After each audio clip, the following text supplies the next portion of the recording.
Mungkin adikmu pelacur atau lonte atau apa kan? Ya Mas, omongannya sampean kok ngono kuwi. Maksudmu apa? Dan dilakon yae. Jenenge wong lanang berbuat ya tanggung jawab. Loh, saya Adikku pengen tanggung jawab nek kowe. apa, Mbak? Jangan nampar-nampar.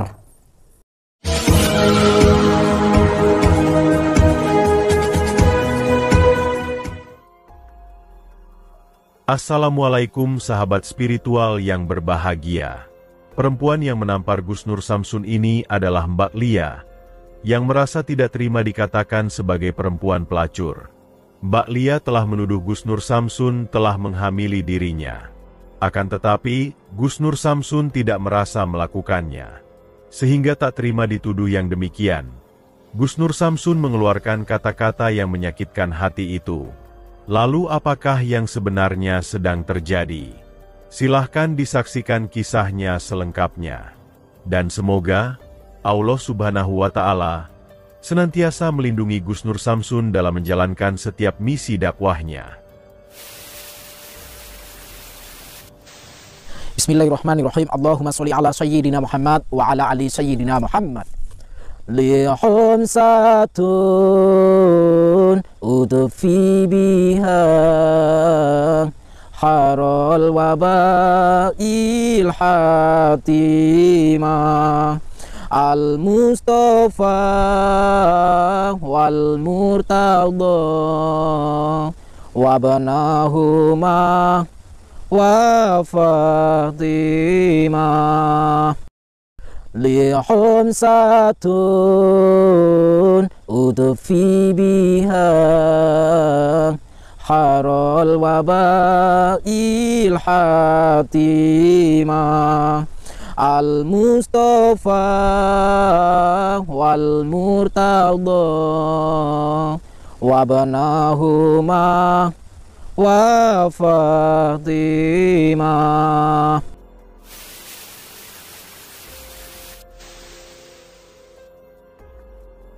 Sahabat yang berbahagia, kisah ini bermula ketika Gus Nur Samsun sedang merasa frustasi dan baru saja berduel mengerikan dengan seorang dukun santet. Tiba-tiba ada telepon dari admin yang menghubunginya. Ternyata telepon tersebut atas permintaan dari dua orang suami istri yang ingin bertemu dengan Gus Nur Samsun. Mereka ingin meminta pertanggungjawaban dari Gus Nur Samsun. Karena menurutnya, Gus Nur Samsun telah meniduri seorang anak perempuannya. Anaknya itu kini telah hamil 3 bulan. Dan sang putrinya mengatakan bahwa Gus Nur Samsunlah yang telah menghamilinya. Dan mengetahui hal yang demikian itu, Gus Nur Samsun pun menjadi semakin frustasi. Padahal sebelumnya, ada masalah berat yang sedang ditanggungnya. Dan sebab masalah itu pula, dia seperti ingin pergi meninggalkan dunia ini. Sehingga ketika dia mendatangi seorang dukun santet, dia ingin agar sang dukun tersebut menghajarnya hingga mati. Dan mengetahui ada masalah baru yang menerpa dirinya. Gus Nur Samsun seperti sudah tidak lagi bisa berpikiran jernih. Sebab itulah dia kembali menemui sang dukun. Dia ingin agar sang dukun tersebut bisa membunuhnya. Akan tetapi, sang dukun tidak bisa memenuhi permintaannya. Sebab itulah Gus Nur Samsun kemudian ngamuk, dan kemudian berbalik menghabisi sang dukun. Gus Nur Samsun benar-benar seperti sudah kehilangan semangat. Dia ingin tidur terlelap, dan tidak lagi memikirkan betapa beratnya kehidupan di dunia. Akan tetapi, setelah Gus Nur Samsun bermunajat kepada Tuhan, Tuhan sepertinya kembali memberikan petunjuk yang terang. Gus Nur Samsun sadar bahwa memang seperti itulah lika-liku kehidupan. Semua yang ada di dunia ini adalah ujian, dan ujian itu pula yang akan membawa manusia kepada derajat kemuliaan. Tugas manusia adalah melalui ujian itu dan menyelesaikannya dengan jalan yang diridau Tuhan. Dan setelah merasa keadaannya baik-baik saja, di saat itulah Gus Nur Samsun kemudian berpikir. Gus Nur Samsun ingin bertemu dengan orang yang menuduhnya menghamili seorang perempuan itu. Sehingga sampailah dia bertemu dengan sepasang suami istri, yang waktu itu menelepon dan menuduhnya itu. Orang tersebut bernama Pak Sopyan dan Bu Siti, dan sang putri yang hamil itu bernama Lia. dan Gus Nur Samsun datang adalah untuk mengklarifikasi hal apakah yang sebenarnya terjadi dan mencari kebenaran yang mungkin masih rapat tertutupi. Lalu bagaimanakah cara Gus Nur Samsun dalam menyelesaikan masalahnya tersebut? Silahkan disaksikan videonya selengkapnya. Saya ini tidak pernah berkomunikasi kepada perempuan, apalagi yang tidak saya kenal. Itu poin pertama. Poin kedua, sampai punya nomor saya yang mana? Nomor saya cuma satu loh. Ayo, yang mana? Ada mas nomornya. Wes Thomas aja ngelak diakoni. Bukannya saya mau mengelak, Mbak. Karena saya nggak merasa. Tapi saya ada buktinya. Sekarang saya mau tanya, berapa kali kita ketemu? Ada 5 kalian. Terus setiap ketemu ngapain? Ya sampai ngejak saya keluar. Cuman keluar memang bisa hamil kan? Nggak mungkin. Nggak mungkin orang keluar bisa hamil. Waktu itu sampai ngejak saya ke hotel. Ke hotel mana? Wes Thomas diakoni ya. Oh, wes tau. Bapak ibuku. Loh, ini biar bapak ibumu denger juga, gitu loh. Biar denger juga. Dah, begini saja. Mana buktinya kalau sampai hamil? Iya saya ambilkan. Bukti apa lagi nih yang mau diambilkan? Ya biar dibuktikan dulu. Iya. Benar hamil. Yang penting kalian jangan memaksa saya. Tidak memaksa. Ini katanya anak saya itu katanya yang mengambil. Ini tadi nadanya bapak, ini sorot mata. Ini sorot matanya bapak nggak enak juga loh, Bu. Iya. Iki loh mas sampean delok. Ini apa? Tes pack. Bukti kehamilan.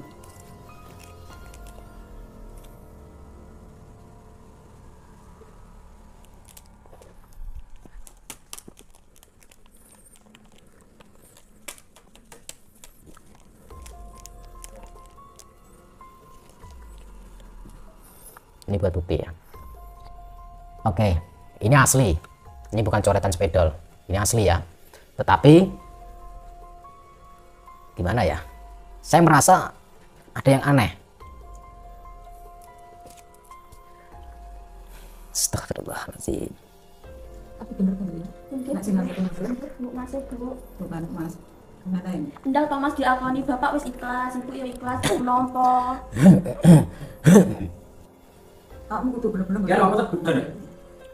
Turun sampai raiso. Yang milo adimu diamini maksudnya. Ya dia iki hamil, jadi ini sing hamil mas iki. Nah iki kapan ditanya jawab. Wah bajingan. Iki Pak. Aku Mas.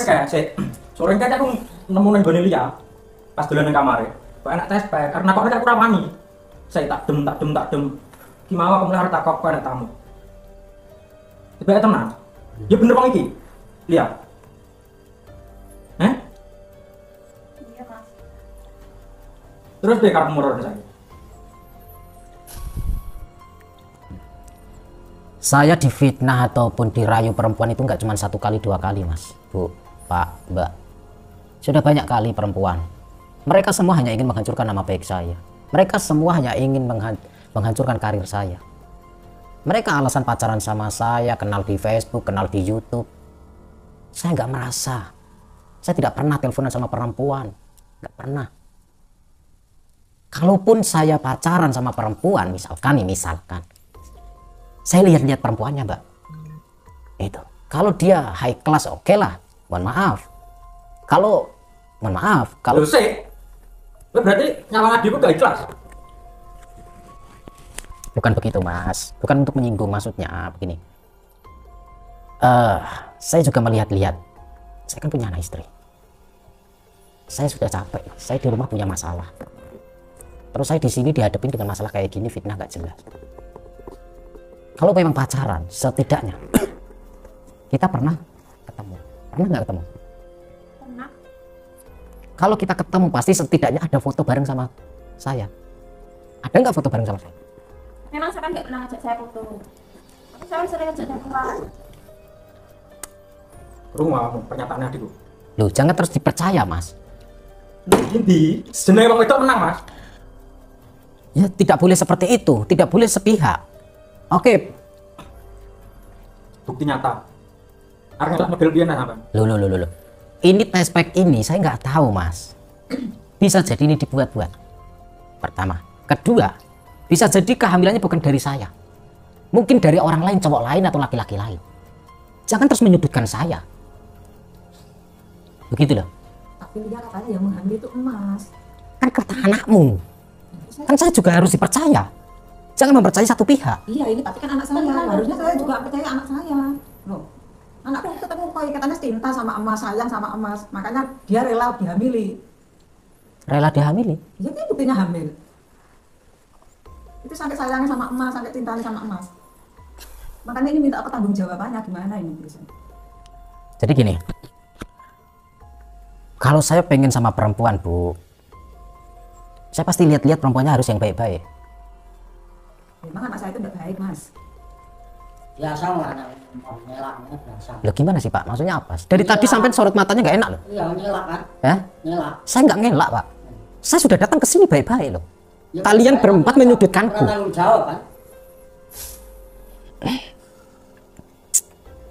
Ya saya kan intinya begini. Yang saya jelaskan sudah mentok. Saya tidak merasa pacaran. Saya tidak kenal dengan kalian. Saya tidak kenal anakmu. Saya tidak pernah meniduri anakmu. Apalagi ngajak ketemuan, jalan bareng, ke hotel bareng. Ngapain? Buang-buang waktu saya. Itu. Terus tahun terima nak. Enggak, Bu. Terus awak Sekarang saya mau tanya, sampai tahu saya dari mana? Dari Facebook? Iya, Saya nggak punya Facebook. di channel YouTube sampean. Channel YouTube lagi. Sampai subscriber? Iya. Hal yang wajar subscriber. Bilang saja Mbak, kalau sampean itu menginginkan saya itu bilang saja nggak apa-apa, nggak masalah. Tetapi jangan terus menyudutkan saya, menuduh saya menghamilimu. Kalau kamu hamil sama cowok lain, ataupun kamu jual diri, ya itu terserah urusanmu. Gitu loh. Tapi jangan menyudutkan saya. Abimu Joko. Ya kenapa?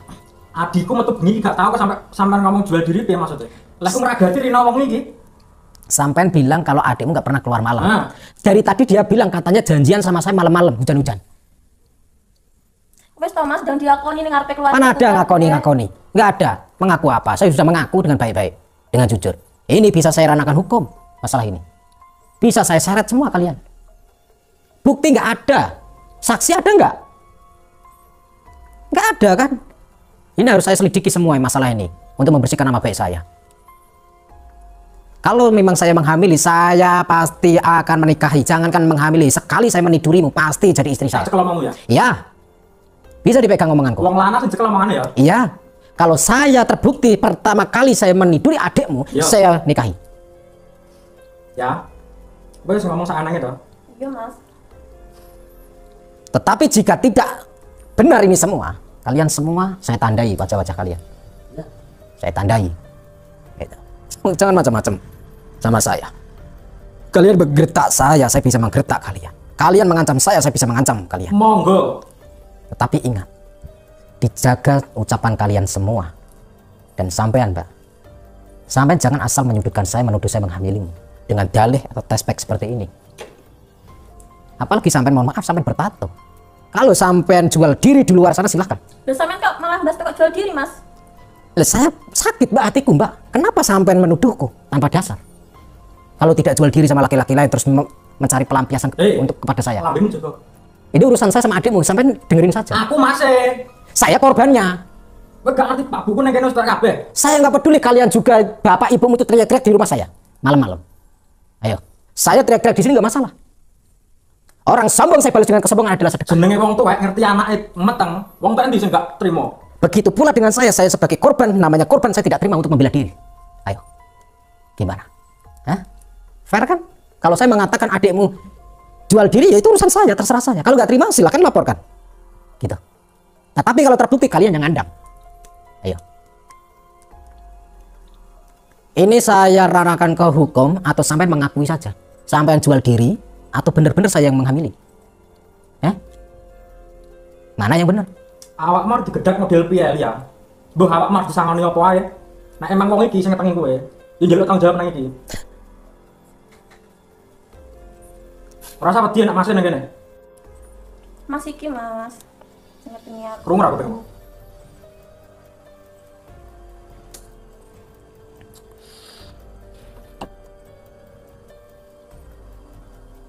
Terus saya mau ngomong apa lagi? Intinya Awak seperti tanggung jawab, arep ngomong apa lagi piye? loh, tanggung jawab. Ini saja. Kalau memang ini terbukti hamil adikmu, saya nggak percaya. Ini barangkali ini tespek ini nggak hamil, tapi dibuat-buat. Gitu. Tespeknya memang asli. Tetapi saya tidak terus percaya kalau tidak ada penjelasan periksa dari dokter. Sudah periksa ke dokter belum? Sudah. Mana hasil periksanya? Ada nggak? Ada nggak? Ada, tapi di ruangan saya. Sekarang begini, kenapa hasil periksanya harus disimpan di rumah temanmu? Sedangkan kamu punya rumah. Kan ini nggak beres. Nanti masku tahu. Terus kalau masmu tahu, sekarang kan tahu. Namanya bangkai dipendam sedalam apapun pasti akan tercium. Sekarang saya begini aja.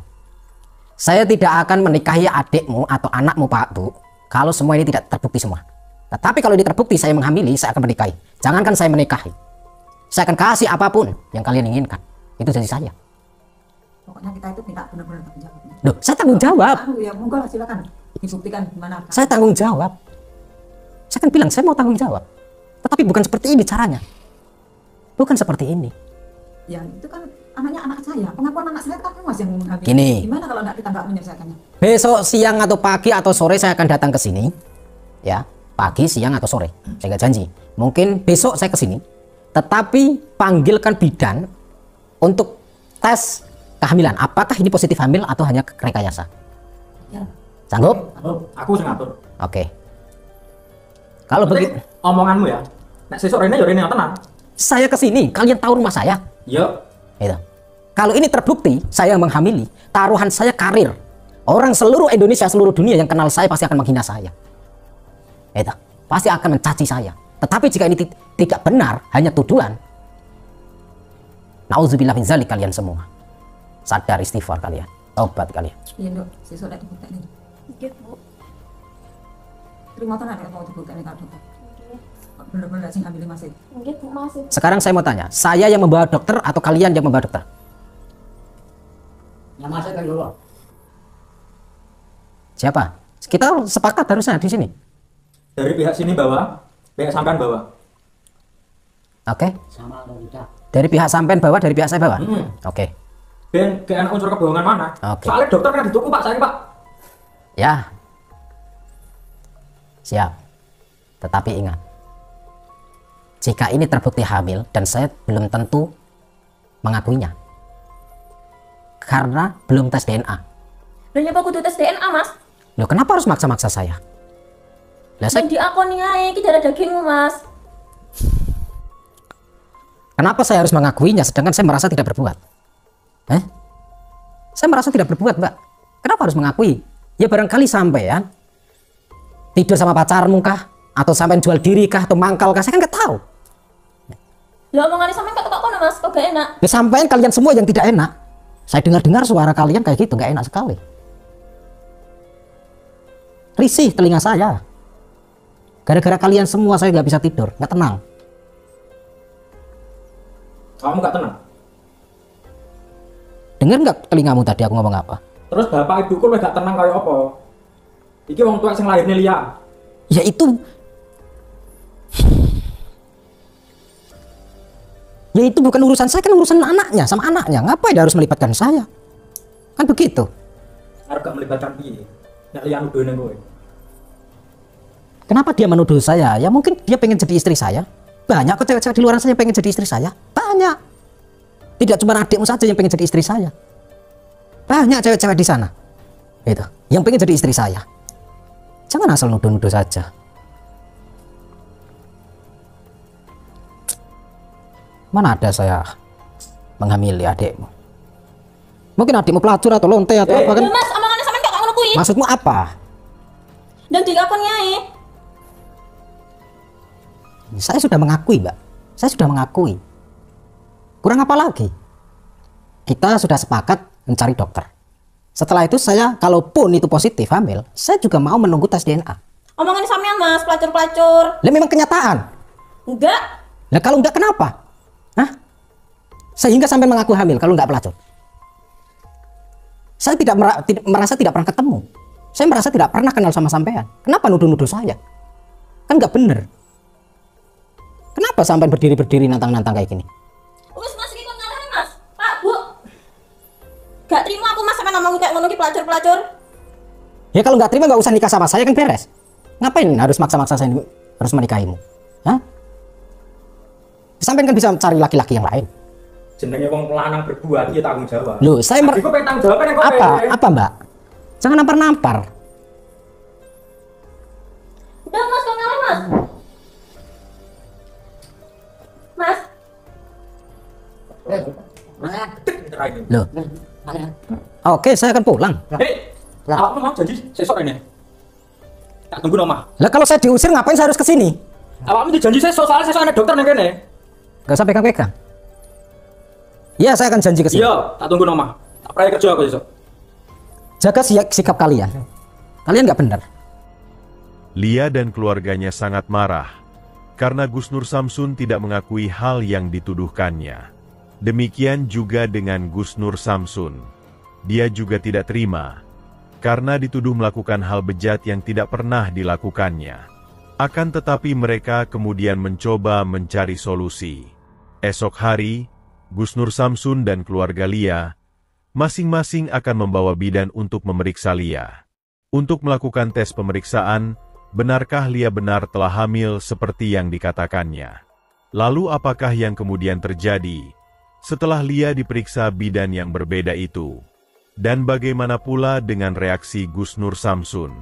Silahkan disaksikan di video selanjutnya. Terima kasih telah menyaksikan video dakwah yang penuh perjuangan dan keagungan ini. Ambillah sisi baiknya dan tinggalkanlah sisi buruknya.